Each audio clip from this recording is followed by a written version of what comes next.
বর্তমান বাংলাদেশের ধর্ম বিভ্রান্তিতে মানুষ আক্রান্ত হয়েছে। তো এই ধর্ম বিভ্রান্তিটা কোথা থেকে আসলো?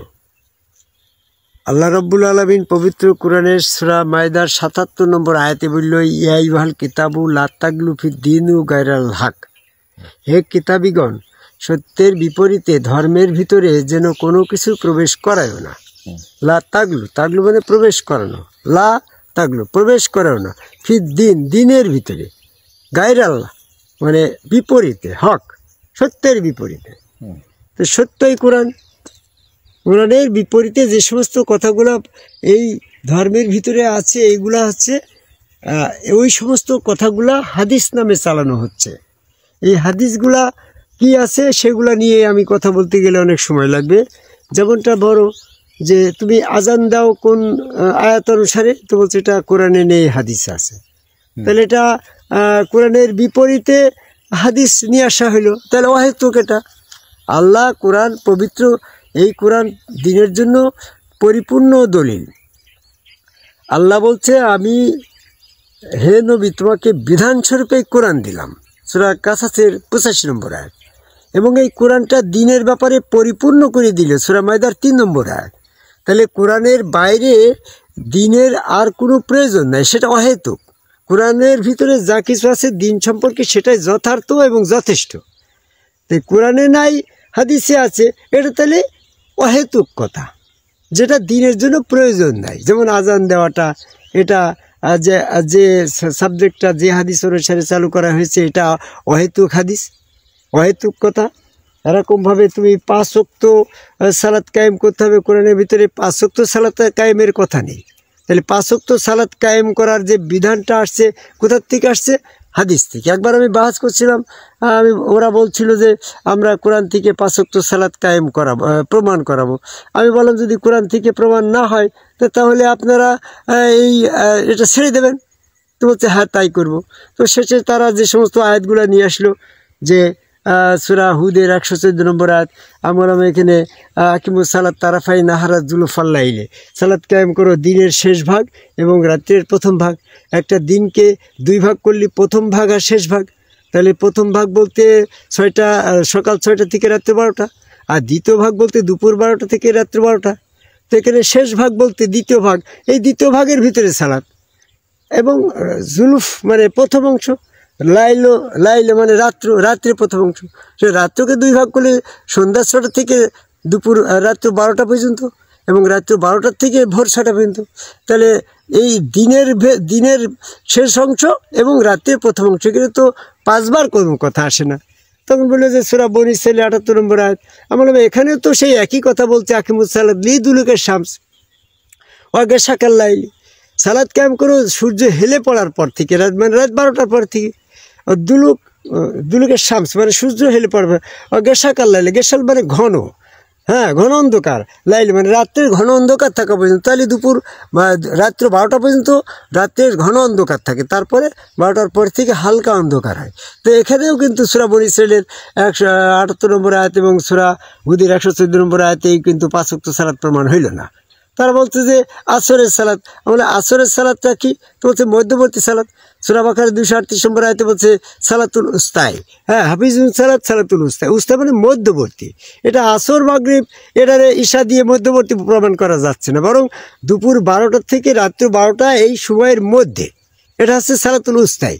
তারপরও সূরা বনী ইসরাঈলের 78 নম্বর আয়াতে যেটা বলছে যে ফাতাহাজ্জাত বিহি, তাহাজ্জুদ, রাত্র 12টার পরেও সালাত কায়েম করা যাবে, সালাত আদায় করা যাবে, তবে সেটা ফরজ না, সেটা সালাতে তাহাজ্জুদ। যেমন আমরা ফরজের সালাত আদায় করি, এই দুপুর 12টা থেকে রাত্র 12টার সময়ের বাইরে যে সালাতগুলো, এটা হচ্ছে সালাতে তাহাজ্জুদ। এই জন্য সালাত ব্যবস্থা সার্বক্ষণিক। সূরা মারিজের 23 নম্বর আয়াতে বলছে সালাত দাইমুন সালাতের ব্যাপারে অনেকে বলে সার্বক্ষণিক, দাইম মানে সার্বক্ষণিক সালাত। তাহলে সার্বক্ষণিক সালাত, এই সার্বক্ষণিক কথাটা সালাতের সাথে থাকবে না সময়ের সাথে থাকবে? যদি সালাতের সাথে দাইমুন কথাটা যোগ করা হয় তাহলে সার্বক্ষণিক শুধু সালাতেই রত থাকতে হবে, সালাত থেকে বিরত থাকা যাবে না। সেই হিসাবে এটা কোয়াইট ইম্পসিবল, এটা সম্ভব না। আর আল্লাহ তো সেটা বলেও নাই। আল্লাহ সালাতের ব্যাপারে কি বলছে? সালাত কায়েম করো, হ্যাঁ, যখন তুমি নিশ্চিন্ত মন নেবে, চিন্তাশূন্য মস্তিষ্কে। তো একজন মানুষ তো সবসময় চিন্তাশূন্য মস্তিষ্কে নাও থাকতে পারে। কাজেই সার্বক্ষণিক কথাটা সালাতের সাথে যুক্ত হবে না, বরং সূরা মারিজের 23 নম্বর আয়াতে সার্বক্ষণিক কথাটা দিয়ে সময়ের সাথে বলা হয়েছে। সময়কে সার্বক্ষণিক করা হয়েছে, সালাতের জন্য উন্মুক্ত সময় দেওয়া হয়েছে। তুমি 24 ঘন্টার ভিতরে যে কোনো সময় সালাত কায়েম করতে পারো। সালাতের ব্যাপারে সময়টা সার্বক্ষণিক। তবে দুপুর 12টা থেকে রাত্র 12টা পর্যন্ত এটা ফরজ, হ্যাঁ, আর রাত্র 12টা থেকে দুপুর 12টা পর্যন্ত তাহাজ্জুদ। এই ব্যাপারেই যে সমস্ত হাদিসগুলা তারা দেখছে, এই সমস্ত হাদিসগুলা মানুষের পরে চাপিয়ে দিয়ে বর্তমান জামাত ইসলাম, চরমুনা, ফুরফুরা, মানিকগঞ্জ, আটুসি, হিজবুত তাহরির, হেফাজত ইসলাম, কাদিয়ানি, যে সমস্ত 5 ওয়াক্ত জুমা জামাতধারী, টুপি পাগড়ি, জুব্বাধারী, মোচকাটা, লম্বা দাড়ি রেখে যে সমস্ত সালাতের ব্যাপারে হাদিস যোগ করে এই 5 ওয়াক্ত সালাত প্রমাণ করছে, এসালে দিনের ক্ষেত্রে এটা অহেতুক হাদিস। আল্লাহ রাব্বুল আলামিন সূরা লোকমানের 6 নম্বর আয়াতে বলছে যে সমস্ত অহেতুক হাদিসগুলা কাউলাল হাদিস, লাউলাল হাদিস, এই হাদিসগুলাকে অহেতুক বলা হয়েছে। এইগুলা দিনের ক্ষেত্রে কোনো প্রয়োজন নাই। এগুলা যারা করছে তারা আসলে দিনের ব্যাপারে দিনকে বিতর্কিত করছে, বিভ্রান্ত করছে। তারা যে দিনের ব্যাপারে বিভ্রান্তি, দিনের ভিতরে বিভ্রান্তি ছড়িয়েছে। বর্তমানে যে সমস্ত দলগুলা প্রকৃত সালাতের সন্ধান জানে না। প্রকৃত সালাত কি? What is the definition of the worship according to the holy Quran? কোরআন অনুসারে প্রকৃত সালাতের সংজ্ঞা কি? সূরা আনকাবুতের 45 নম্বর আয়াতে সেটা বলছে যে আকিমুস সালাত, হ্যাঁ, সালাত কায়েম করো। সালাত তো ইন্না সালাতা তানহা আনিল ফাহশাই ওয়াল মুনকার, নিশ্চয় ওই কাজটার নাম সালাত। মুনকার নামের শয়তান থেকে যাদেরকে বিরত রাখে, যে কাজ করলে সেইটার নাম সালাত। তো আমি কোরআন গবেষণা করে দেখলাম, আমি আমার ব্যক্তিগত লাইফ থেকে দেখলাম, আমি আমার গুরুর কাবায় যখন আদম কাবায় আল্লাহকে সেজদা করলাম, হযরত খাজা নিজামুদ্দিন আহমেদ চিশতির হাতে বায়াত গ্রহণ করি, হাত আল্লাহর, পা আল্লাহর, চেহারা আল্লাহর, ওর ভিতরে স্বয়ং আল্লাহ উপস্থিতি। ওই হাত ধরলাম আমি, আল্লাহ ধরলাম, ওই চেহারা দেখলাম আমি, আল্লাহ দেখলাম, ওইখানে আমার আল্লাহ পাকের উপস্থিতি, আল্লাহ প্রকাশ। ওখানে আমি যখন সেজদা দিলাম তখন আমার ভিতর থেকে শয়তানটা বেরিয়ে চলে গেল। শয়তান তো আদম সেজদার শামিল হবে না।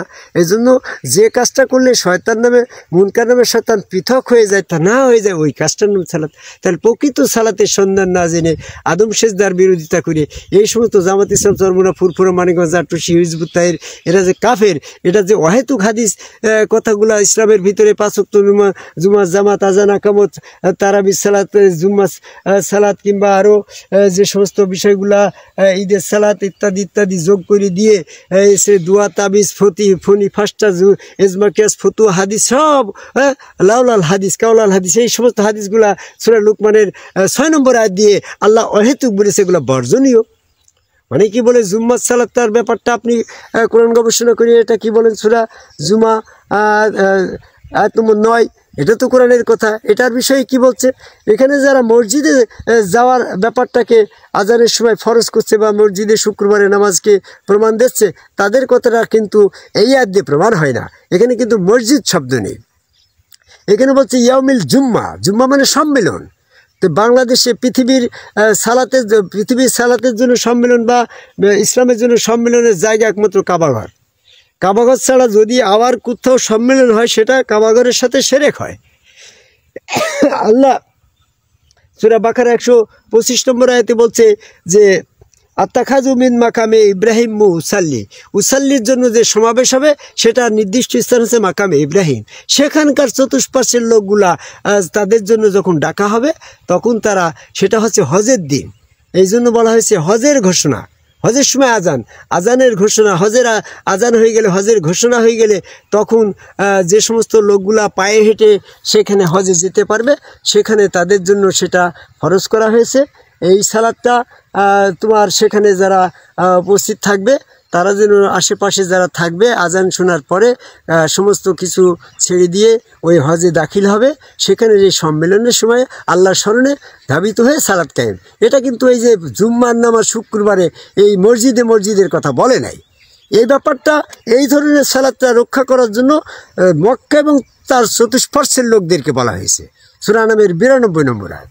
কাজেই বর্তমানে এই যে সমস্ত লোকগুলা এই কিছু বোঝে না, মূর্খ, বর্তমান তোমার এই যে তাবলিগের নেতা মামুনুল হক এ একটা মূর্খের সর্দার, জামাত ইসলামের যে নেতা এও মূর্খের সর্দার, যারা যারা আদম সেজদা বিরোধী কোরআন বিরোধী তারা সব মূর্খ। এই জন্য আল্লাহ কোরআনের ভিতরে সূরা আরাফের 169 নম্বর আয়াতে বলছে, যখন অযোগ্য লোকদের পরে ইসলামের দায়িত্ব আসে তখন তারা বলে যে এইভাবে দোয়া পড়লে ক্ষমা হয়ে যাবে, এটা করলে সেটা করলে ক্ষমা হয়ে যাবে। আরে মূর্খ, ক্ষমা যদি ওই রকমভাবে হয়ে যেত ওই পদ্ধতিটা কি শয়তান অনুকরণ করতে পারে না? শয়তান কি একেবারে তোমার থেকে মূর্খ নাকি? তোমার থেকেও জ্ঞানী। শয়তান একমাত্র আদম সেজদা না করে কাফের হয়েছে, সেই আদম সেজদা ছাড়া কাউকে ক্ষমা করলে শয়তানও ক্ষমার দাবিদার হয়ে যায়। আল্লাহ ন্যায় বিচার ছাড়া অন্য বিচার করে না, সূরা আরাফের 29 নম্বর আয়াত। এই জন্য অহেতুক হাদিস নিয়ে যারা বাড়াবাড়ি করছে, যেগুলা কোরআনে নেই, এই সমস্ত অহেতুক হাদিসের সূরা লুকমানের 6 নম্বর আয়াত দিয়ে এটাতে অহেতুক হাদিস, এটা অহেতুক হাদিস কাউলাল হাদিস, এটাকে এইখানে নিষেধাজ্ঞা দেওয়া হয়েছে এই আয়াত দিয়ে। এই সমস্ত লোকগুলাকে বর্জন করে আদম কাবাই সেজদাকারী একজন সম্মুখ রসুলের কাছে বায়াত গ্রহণ করে সেখানে সেজদা ভক্তি দিয়ে সালাত কায়েমের আহ্বান করে আমার কথা শেষ করি। জয় গুরু।